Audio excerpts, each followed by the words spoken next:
ये अब तक का सबसे गुस्से वाला रूप है जो हमने कॉन्ग का देखा है।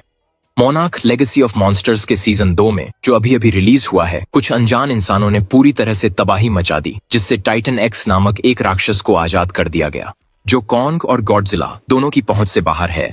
जैसे ही टाइटन एक्स समुद्र में कूदता है, कॉन्ग गुस्से में पानी की सतह पर जोर जोर से प्रहार करता है और इंसानों पर दहाड़ता है।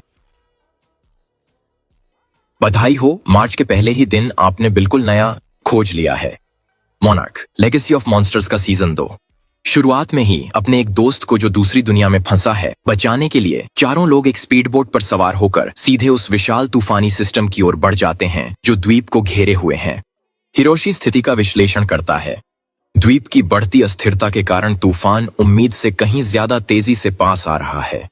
उनके पास उस खिड़की के बंद होने से पहले 6 घंटे से भी कम समय है। समूह सावधानी पूर्वक जंगल के बीच से रास्ता बनाते हुए आगे बढ़ता है। तभी अचानक उन्हें कुछ सुनाई देता है और वे तुरंत छुप जाते हैं।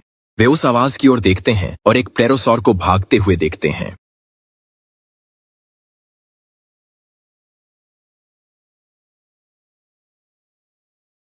एक विशाल गिद्ध प्टेरोसॉर को वहीं मार डालता है। इससे पहले कि कोई कुछ कर सके, गिद्ध हवा में चक्कर लगाता है और उनके ठीक बगल में आकर उतर जाता है। सभी लोग पूरी तरह से डर जाते हैं, लेकिन सौभाग्य से वह जीव उनमें बिल्कुल भी दिलचस्पी नहीं दिखाता। मोटा कीड़ा निगलने के बाद वह बस उड़ जाता है। अभी भी डरे हुए चारों आगे बढ़ते हैं, लेकिन वे जल्दी ही और भी डरावनी चीज से टकरा जाते हैं। हमें वापस जाना होगा, ये एकमात्र रास्ता है। उनके रास्ते में कोंग गहरी नींद में है। चारों उसके पास से बहुत सावधानी से डरते डरते आगे बढ़ते हैं ताकि कोई भी हल्की सी आवाज न हो। लेकिन लड़की कोंग को देखकर इतनी मग्न है कि उसे ध्यान ही नहीं रहता कि वह कहां कदम रख रही है। डाली के टूटने की आवाज कोंग को नहीं जगाती, लेकिन यह उसे नींद में करवट लेने पर मजबूर कर देती है।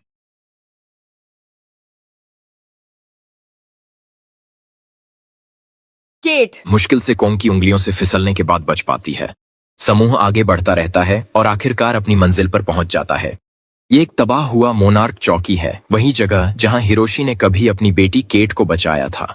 यह यंत्र, जो अंतरिक्ष और समय में एक दरार खोलने में सक्षम है, शॉ को बाहर निकालने की कुंजी है। लेकिन कोंग के पहले के तांडव के बाद इस यंत्र की शक्ति खत्म हो गई थी। केंटारो बैकअप जनरेटर चालू करने के लिए निकल जाता है, जबकि हिरोशी और केट वहीं रुककर यंत्र पर काम करते रहते हैं। केंटारो को बैकअप जनरेटर काफी जल्दी मिल जाता है, लेकिन उसे चालू करने की आवाज पास के राक्षसों का ध्यान आकर्षित कर लेती है।